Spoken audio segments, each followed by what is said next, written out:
Habari ya wakati huu ndugu Mtanzania. Kwa majina yangu ninaitwa Dr. Tayamika Msumba kutoka kampuni ya Eve Enterprises Corporation Africa Tanzania. Leo tunataka tujifunze kuhusu ugonjwa wa UTI ama urinary tract infection. Huu ni ugonjwa ambao ni maambukizi katika njia ya mkojo. Kama unavyoona hii picha hapa inaonyesha mfumo wa mkojo kwa binadamu. Hizi juu ni figo, hizi mirija miwili inaitwa ureter, na hapa ni urinary bladder au kibofu, na hii mrija wa mwisho wa kutolea mkojo unaitwa urethra. Huu ndio mrija ambao unatoa mkojo nje kabisa, na hizi figo ndiko ambako mkojo unachujwa kutoka kwenye damu, ule uchafu, chumvi zilizozidi, sumu, kemikali zote zilizoko mwilini zinachujwa katika figo na kutolewa katika mfumo wa mkojo, na vinavyochujwa vinapita katika hii mirija miwili ya ureter kuja kuhifadhiwa ama kukusanywa katika kibofu na kutolewa nje kwa njia ya urethra. Maambukizi katika mfumo wa mkojo yanaweza kusababishwa kwa njia mbalimbali. Yanaweza yakasababishwa kwa njia ya kujamiiana, yanaweza yakasababishwa kwa kukosa usafi ama usafi duni katika maeneo ya sehemu za siri ama katika eneo la njia ya kutolea mkojo, ama pia yanaweza yakasababishwa na vizuizi katika njia ya mkojo, mfano kidney stones, ama kukiwa na stones katika urethra inaweza kupelekea mkojo ama uchafu kutopita vizuri na kupelekea maambukizi haya ya kadumu katika njia ya mkojo. Sababu ambayo inasababisha ama chanzo cha huu ugonjwa katika au maambukizi katika njia ya mkojo ni bakteria ambao wanatoka katika mfumo wa chakula wa njia ya haja kubwa ambao ni E. coli pamoja na Klebsiella. Dalili za ugonjwa wa UTI: kusikia kubanwa na mkojo mara kwa mara, maumivu makali wakati wa kukojoa, mkojo kuwa na harufu kali, mkojo kuwa na damu ama usaa, lakini pia kuwa na maumivu makali ya nyonga. Hizi ndizo dalili ambazo watu wengi wenye changamoto ya mfumo wa mkojo wanaweza wakawa nayo. Lakini endapo maambukizi yamefika maeneo ya juu hapa urinary tract katika urethra pamoja na kidney, yanaweza pia yakaambatana na maumivu ya mwili, uchovu pamoja na homa kali. Hizi zote ni dalili za ugonjwa huu wa UTI. Ugonjwa wa UTI una hatari nyingi. Hatari ya kwanza ambayo inaweza ikapelekea huu ugonjwa wa UTI, kwanza kabisa ni maumbile. Maumbile kwa namna gani? Kundi letu sisi wanawake liko katika hatari ya kupata maambukizi ya UTI kutokana na anatomi ya miili yetu. Kwa hiyo kundi la wanawake liko katika hatari ya UTI, na ndio maana asilimia kubwa ya wagonjwa wa UTI ni wanawake. Lakini pia hatari nyingine ni ujauzito. Wanawake wengi wenye ujauzito wana hatari ya kuwa na ugonjwa wa UTI kutokana na kwamba kinga ya mwanamke mjamzito hushuka chini kiwango cha kuweza kumlinda mtoto. Hiki inapelekea kinga yake kushindwa kupambana na vijidudu vinavyosababisha maambukizi ya UTI. Hatari nyingine ni kuwa na magonjwa kama ugonjwa wa kisukari. Mkojo ukiwa na sukari nyingi inapelekea hatari ya kupata maambukizi ya UTI ya mara kwa mara.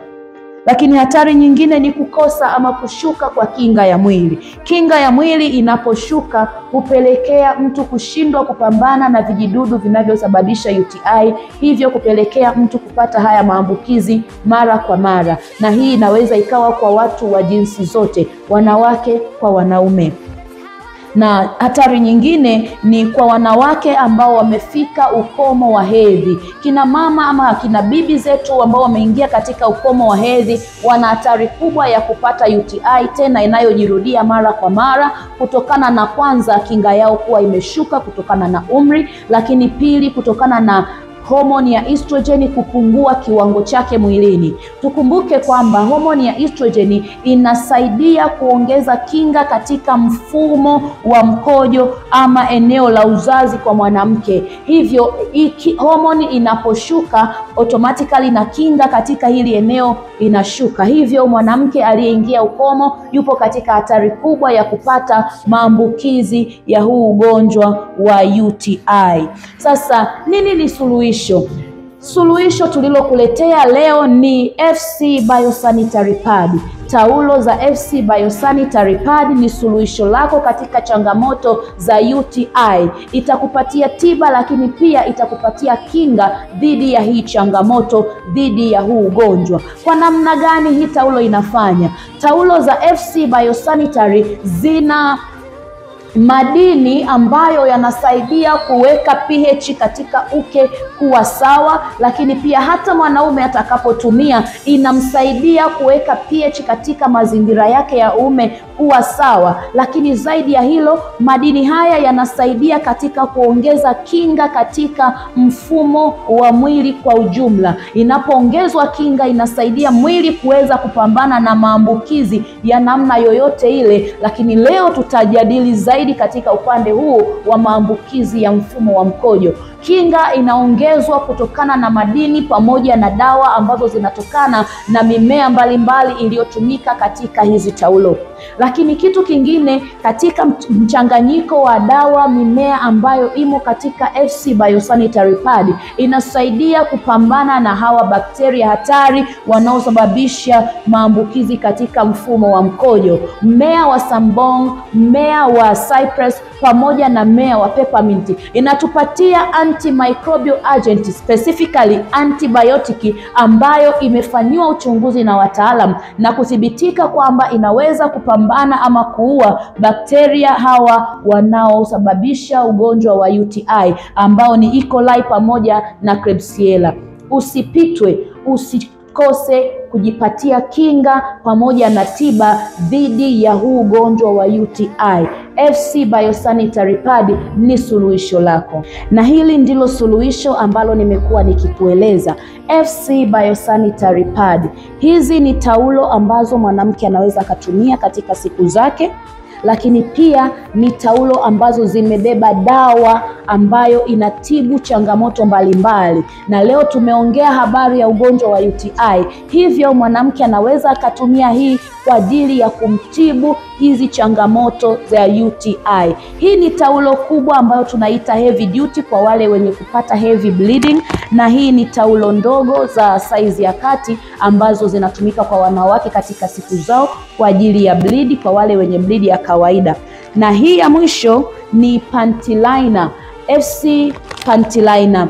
Hii sasa inatumika kwa watu wote, mwanamke mwanamume anaweza kuitumia hii, kwa sababu hii ina dawa ambayo itamsaidia kwa ajili ya kuweza kuimprove kinga ya mwili wake, lakini pia dawa iliyopo humu ina antibacterial ambayo itaua vijidudu vinavyosababisha huo ugonjwa wa UTI kwa mwanamke na kwa mwanamume pia.